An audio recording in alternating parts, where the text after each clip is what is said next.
They used to have little rest stops in heavily forested areas where travelers could spend the night no charge or anything. There was a single dormitory with a couple of beds, and anyone could just set their luggage down and go to sleep, and leave the next morning. There was no reception or catering, just a building where you spend the night. These buildings were important, like really important, to have in these forests. Once a month, a local priest would be called to consecrate the buildings. Maintenance of these structures was on the lower end, but the consecration happened without fail every single month. In October of 1973, my mother fell really ill, and I had to travel to a neighboring village to take care of her. She was all alone, and I had to get there ASAP, so I set out even though it was evening. No one owned any cars, so I had to rent a carriage. The village road wasn't paved or lit. My lantern was the only source of light I had. My friends warned me not to pick up any hitchhikers, since they often tried to lead you off the path and into the woods. Do not leave the road under any circumstances. I was instructed, and I was smart enough not to test this. As the evening turned to night, I desperately hoped to find one of the rest houses. But then I saw her. She was standing right off the path with her hand raised and her thumb out. A hitchhiker. It wasn't uncommon to see one on this path, which is why no one left after dark. My lantern lit her up as I passed by. She looked like she was holding something in the other hand, and didn't have any shoes on.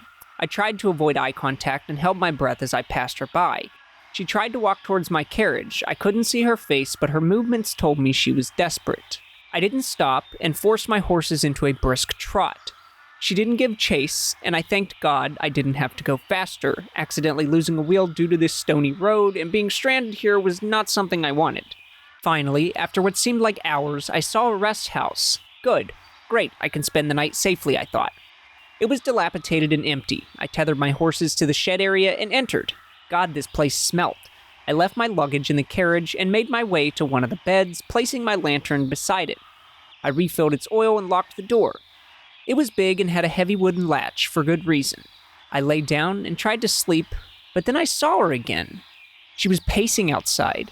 I could see her through the grated window, holding something in her hand. The same hitchhiker, but she didn't dare enter, and she couldn't as long as the consecration held up. I scattered some salt by the windows and doors as an extra precaution, and it instantly turned black. This was bad. Really, really bad.